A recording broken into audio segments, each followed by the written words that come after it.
Bharatiya Janata party की राजनीति करने की एक शैली है। भारतीय जनता पार्टी में खासकर पिछले कुछ वक्त से जो राजनीति हो रही है उसकी अपनी एक शैली है कि वो सब कुछ अपने नियंत्रण में करके राजनीति करना चाहते हैं।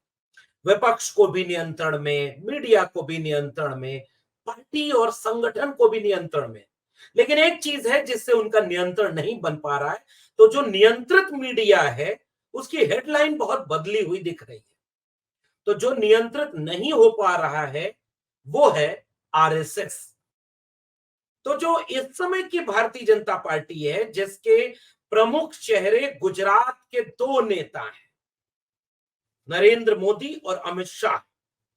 उन्होंने पिछले 10 साल में जो नियंत्रण की, कंट्रोल करने की जो पूरी पॉलिटिक्स की, सब कुछ कंट्रोल कर लो। विश्वविद्यालय में कौन बोले ना बोले, मीडिया में कौन बोले ना बोले, क्या बोले, विपक्ष को कैसे न बोलने दो, ये सब कुछ कंट्रोल करने वाले नरेंद्र मोदी और अमित शाह के हाथ से एक चीज कंट्रोल नहीं हो रही है और वो है आरएसएस। और इसलिए मीडिया की हेडलाइन, भले ही टीवी चैनलों पर इस पर बात कम हो रही हो, लेकिन सबको पता है कि हेडलाइन भी कंट्रोल से बाहर है कि क्या प्रधानमंत्री नरेंद्र मोदी अब इस्तीफा देंगे? क्या भारतीय जनता पार्टी के राष्ट्रीय अध्यक्ष पर मोदी और अमित शाह के विरोधी खेमे या उनके खेमे से बाहर के किसी शख्स को आरएसएस राष्ट्रीय अध्यक्ष बना देना चाहता है? क्या प्रधानमंत्री भी बदले जाएंगे या फिर से गुजरात लॉबी सब कुछ को कंट्रोल कर लेगी? आज की वीडियो में इसकी तफसील से पड़ताल करेंगे और समझने की कोशिश करेंगे कि सब कुछ अपने कंट्रोल में कर देकर राजनीति करने वालों के हाथ से क्या अनकंट्रोल्ड हो रहा है। स्वागत है आप सबका 4 पीएम न्यूज नेटवर्क पर और आप देख रहे हैं डॉक्टर लक्ष्मण यादव का विश्लेषण। तो फिलहाल देश भर के बीच एक सुगबुगाहट है। सुगबुगाहट कि क्या प्रधानमंत्री नरेंद्र मोदी अपने जीवन काल के 75 साल पूरे हो जाने के बाद प्रधानमंत्री पद से रिटायर होने वाले हैं क्या? भारतीय जनता पार्टी और उनके समर्थकों की तरफ से लगातार इस तरह की हेडलाइन को मैनेज किया जा रहा है कि इस पर बात न हो।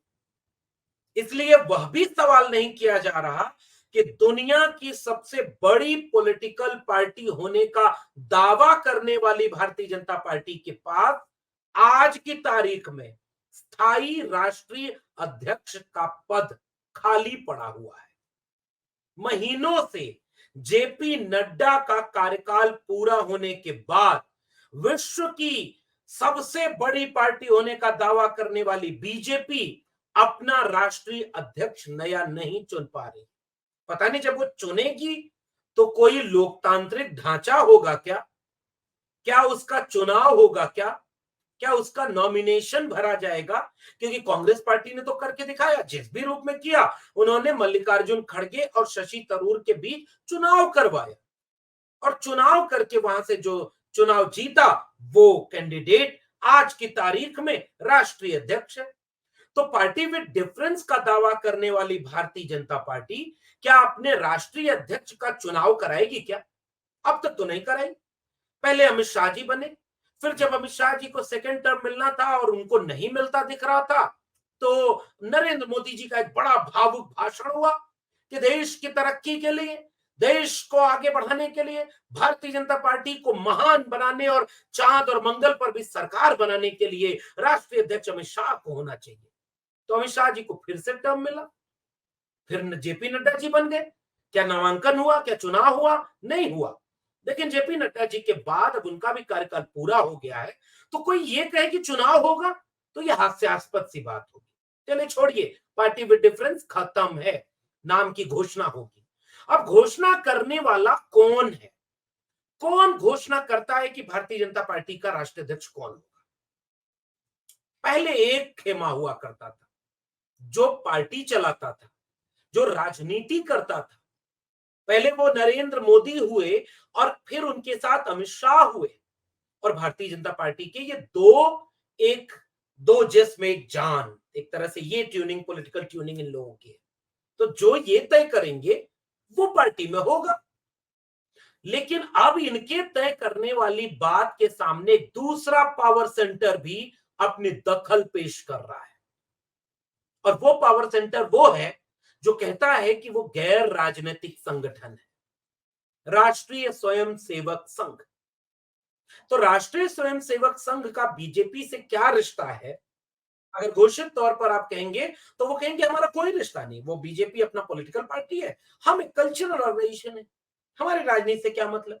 लेकिन बीजेपी राजनीति कैसे करेगी, इसका नियंत्रण, संचालन और सब कुछ कौन तय करता है? आरएसएस। पिछले 10 साल में बदला क्या था? नरेंद्र मोदी और अमित शाह, ये दो लोगों की जोड़ी ने पावर सेंटर अपने हाथ में कर लिया। जिसको चाहा मुख्यमंत्री पद से हटाया, जिसको चाहा कांग्रेस से बुलाकर अपनी वॉशिंग मशीन में धुलवाया, और उसके बाद पवित्र करके भ्रष्टाचारी भी हो तो देशभक्त बनाकर बीजेपी ज्वाइन करा दिया। बीजेपी कांग्रेस के मुख्यमंत्री जो रहे हो उनको बीजेपी ज्वाइन करा करके बीजेपी का मुख्यमंत्री उम्मीदवार बनाकर चला रही थी सरकार। जब चाहा येदुरप्पा को हटा दिया, जब चाहा विजय रूपाला को हटा दिया, जब चाहा शिवराज सिंह चौहान को हटा करके उनको पता नहीं, मतलब वो बेचारे एकदम बदहवास की होगा क्या। जब चाहा वसुंधरा राजे सिंधिया को एक चिट्ठी पकड़ा दी कि जनाब अब आप नहीं मुख्यमंत्री होंगे। 9.5 साल के बाद मनोहर लाल खट्टर को भी हटा दिया। एक जगह पर पेच फंस गया था, उत्तर प्रदेश, और अभी उत्तर प्रदेश में मुख्यमंत्री वो हटाना चाहते थे और नहीं हटा पाए। या मुख्यमंत्री ने अपनी ऐसी जाल बिछा रखी थी कि अब वो इस मोदी और अमित शाह की जोड़ी से टक्कर लेने की स्थिति में आ गए। तो इसलिए आरएसएस की तरफ से दबाव बनाया जा रहा है, और खुलेआम अंदर खाने सियासी गलियारों में इस बात की चर्चा है कि आरएसएस अब अपने मनपसंद का राष्ट्रीय अध्यक्ष बनवाना चाहता है। क्योंकि आपने अरविंद केजरीवाल का भाषण सुना क्या? हालांकि अरविंद केजरीवाल की भूमिका पर मुझे संदेह होता है। अरविंद केजरीवाल चुनाव के पहले जब निकल कर आए तो उन्होंने भाषण दे दिया कि पहले उन्होंने खट्टर को हटाया, शिवराज सिंह चौहान को हटाया, वसुंधरा राजे सिंधिया को हटाया, अब वो योगी आदित्यनाथ को हटा देंगे। तो योगी आदित्यनाथ ने अपनी लॉबी मजबूत कर ली और नहीं हटे। तो लोग ये संदेह कर रहे हैं कि भाई अरविंद केजरीवाल जी आप इंडिया गठबंधन में हैं कि मदद मोदी विरोधी बीजेपी वालों की कर रहे हैं क्या? आपने भाषण दे दिया, उधर योगी आदित्यनाथ जी की कुर्सी बची हुई है अभी तक। आज की तारीख में वो देश के सबसे बड़े सूबे के मुख्यमंत्री बने बैठे हैं, नहीं बदल पाए।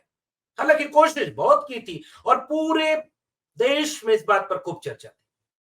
तो फिर से अरविंद केजरीवाल ने यह कह दिया, लिस्ट जारी कर दी कि मोदी और शाह की जोड़ी ने भारतीय जनता पार्टी के लिए जो नियम कायदे कानून बता दिए थे कि 75 साल के ऊपर जाते ही अब आप सक्रिय राजनीति से संन्यास लीजिए, और अगर आप नहीं लेंगे संन्यास तो आपको जबरिया सन्यासी घोषित करेगा, संन्यास दिलवा दिया जाएगा।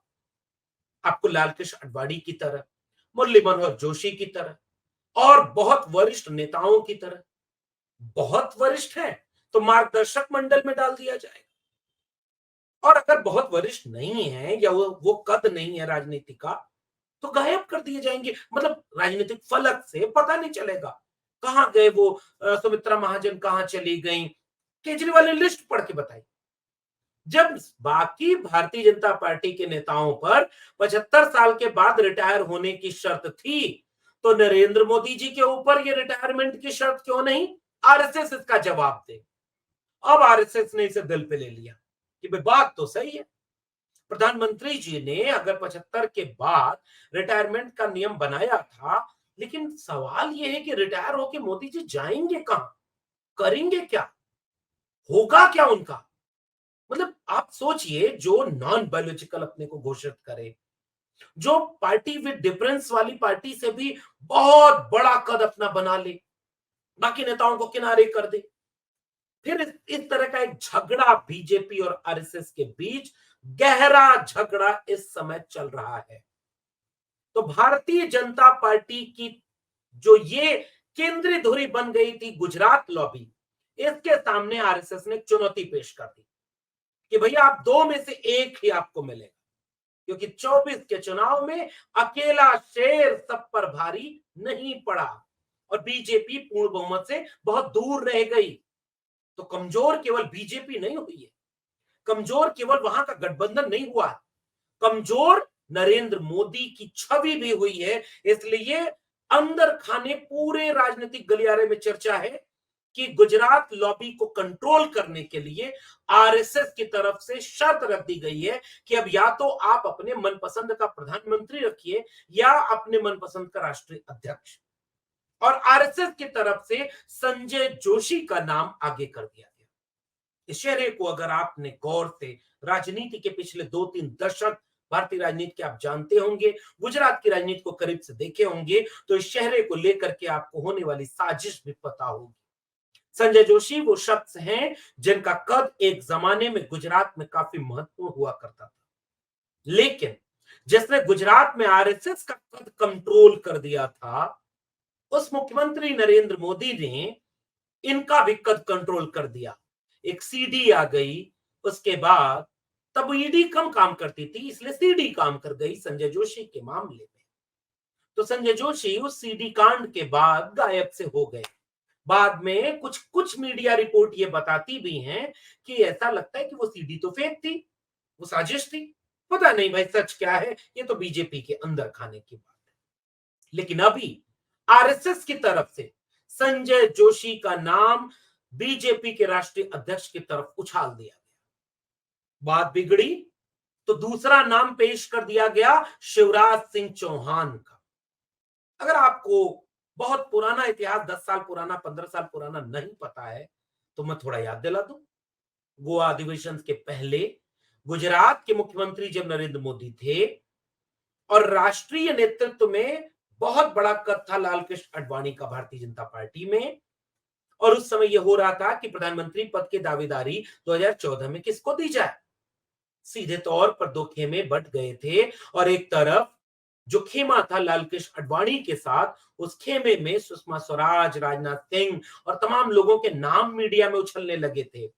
उनमें से एक नाम था शिवराज सिंह चौहान, क्योंकि मुख्यमंत्री तो वो भी काफी लंबे समय से मध्य प्रदेश के थे और लोकप्रिय मुख्यमंत्री थे, ओबीसी भी थे। हालांकि तब पता नहीं था इस देश को, जब गुजरात के मुख्यमंत्री रहते हुए मोदी जी कंटेस्ट कर रहे थे कि प्रधानमंत्री पद का चेहरा कौन बनेगा। और उस समय शर्त रखी कि जो मैनेज कर लेगा कि पूरा चुनाव का खर्चा कहां से आएगा, तो गपशप में चलता है कि वो खर्चा मैनेज करने में नरेंद्र मोदी जी बीजेपी में भारी पड़ गए। तो जो विपक्षी खेमे की तरफ से शिवराज सिंह चौहान का नाम था, वो नाम आगे कर दिया गया। तीसरी तरफ वसुंधरा राजे सिंधिया का नाम भी चलने लगा और अंदर खाने खबर यह आ रही है कि वसुंधरा राजे सिंधिया को कैसे मैनेज किया जाए, जिन्हें राजनाथ सिंह जी ने एक पर्ची देकर के यह बताया था कि पर्ची देने के बाद कि आप मुख्यमंत्री नहीं होंगी, अब मुख्यमंत्री यहां देखिए कौन होगा, और वो मुख्यमंत्री बन गए भजनलाल शर्मा। अचानक वसुंधरा राजे सिंधिया को यह लगा कि उनके पास जो मुख्यमंत्री का चेहरा था, कुर्सी हाथ में थी और वो निकल गई। और उसके बाद से वो क्या राजनीति कर रही हैं, इस बात की सुगबुगाहट अब तेज हुई है कि वो भी बीजेपी के राष्ट्रीय अध्यक्ष बनने की कतार में है। और अब मैनेज ये किया जा रहा है कि क्या शिवराज सिंह चौहान और वसुंधरा राजे सिंधिया को मुख्यमंत्री पद से हटाया जाना मोदी और अमित शाह की गुजरात लॉबी को भारी पड़ता दिख रहा है।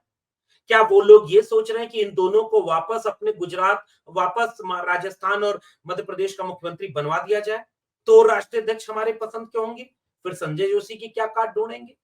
और ये सब अभी चल ही रहा है, तब तक 75 साल के रिटायरमेंट वाली बात को और धार पकड़ा दी किसने? नितिन गडकरी ने। हालांकि नितिन गडकरी जी एक ऐसे नेता हैं जो बड़ा कंफ्यूज करते हैं।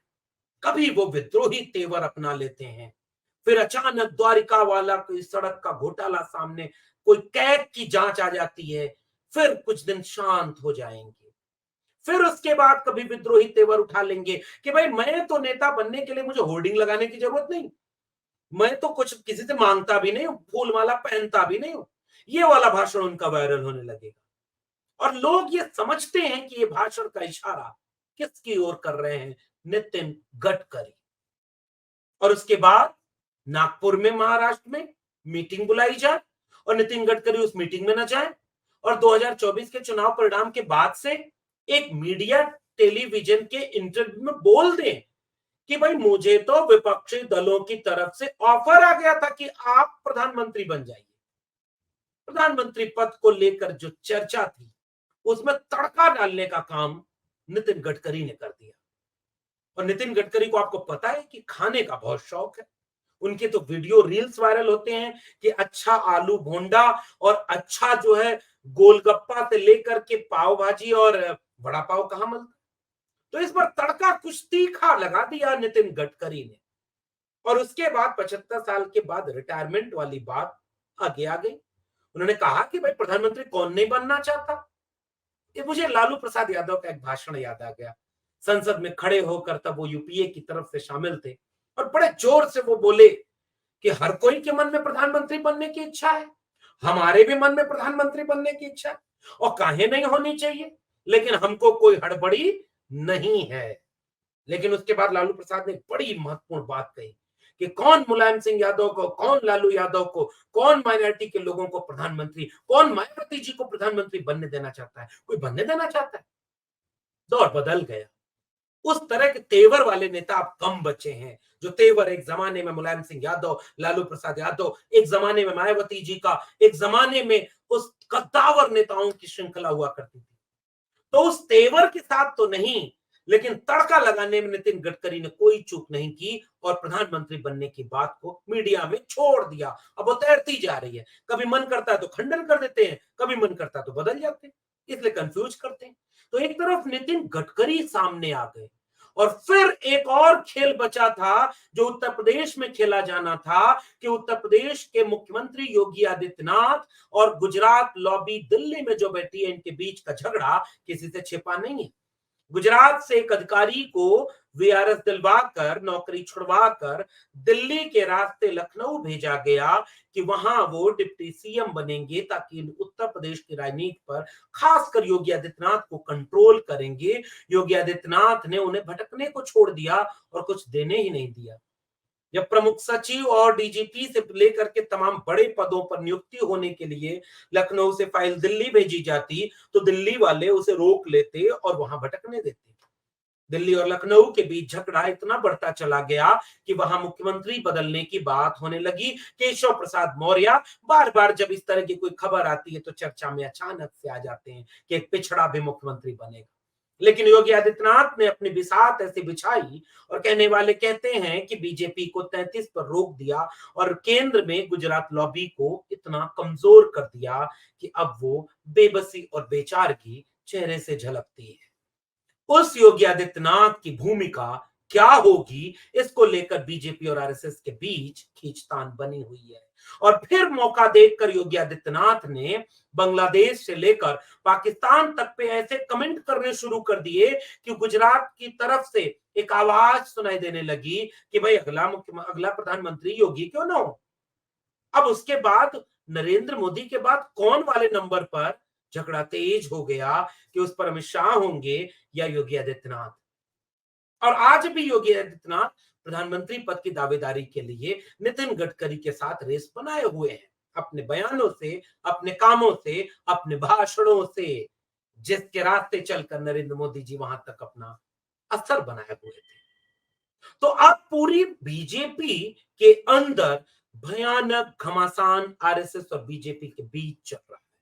बहुत सारे वरिष्ठ नेता चुप हैं, लेकिन बीजेपी दुनिया की सबसे बड़ी पार्टी न तो अभी तक अपना राष्ट्रीय अध्यक्ष चुन पा रही है या मनोनीत कर पा रही है, और न 75 साल के बाद रिटायरमेंट होने का नरेंद्र मोदी का खुद का बनाया नियम उनको पार होने दे रहा है।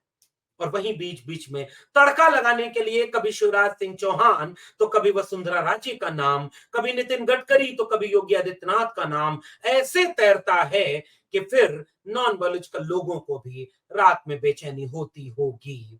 और रही सही कसर संजय जोशी जैसे नामों ने पूरी कर दी। जब से ये खबर आई है तब से ये समझ में आ रहा है कि सीडी अगर वो वाली झूठी थी तो क्या नई वाली है भी या नहीं है। कंट्रोल कैसे होगा, कंट्रोल हाथ से छूटता ढीला होता दिखना, किसी भी ऐसे व्यक्ति के लिए बहुत त्रासद होता है जिसका पूरा जीवन सब कुछ अपने कंट्रोल में रखने का है। बन पड़ा तो सीधे सीधे, नहीं तो टेढ़े टेढ़े।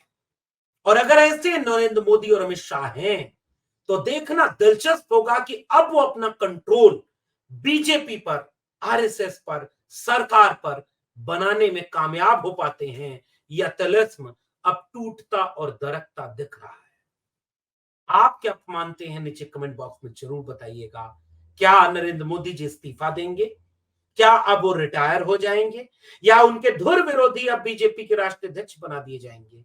क्या होने वाला है इस समय नीचे कमेंट बॉक्स में बताइएगा। फिर मिलेंगे कुछ होगा तो उस टिप्पणी के साथ, तब तक के लिए बहुत बहुत धन्यवाद।